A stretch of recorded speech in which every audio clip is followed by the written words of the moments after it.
नमस्कार, मी किशोर मासाळ. माननीय अजितदादा पवार यांच्याविषयी अजाणतेपणे नजरचुकीतून माझ्याकडून काही अपशब्दचा वापर झाला आणि त्यामुळे संपूर्ण महाराष्ट्रातील अजितदादा प्रेमी, राष्ट्रवादी काँग्रेस पार्टी परिवार आणि सर्वच बारामतीकर यांच्या भावना दुखावल्या आहेत आणि त्यामुळं मलाही अतिशय दुःख झालेलं आहे. नजरचुकीने माझ्याकडून बोलण्याच्या ओघात अपशब्द गेले. दादांच्या आदेशानुसार मला नेहमीच कार्य करण्याची संधी मिळाली. वेळोवेळी दादांनी सांगितल्याप्रमाणे मी वेगवेगळी आंदोलनं केली, वेगवेगळ्या केसेस अंगावरती घेतल्या आणि त्याचंच फलित म्हणून मला दादांनी या पदावरती बसवलेलं आहे.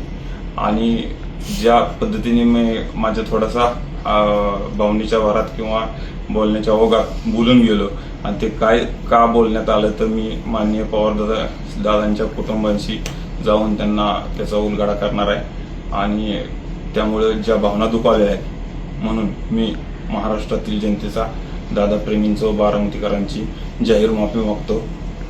नमस्कार.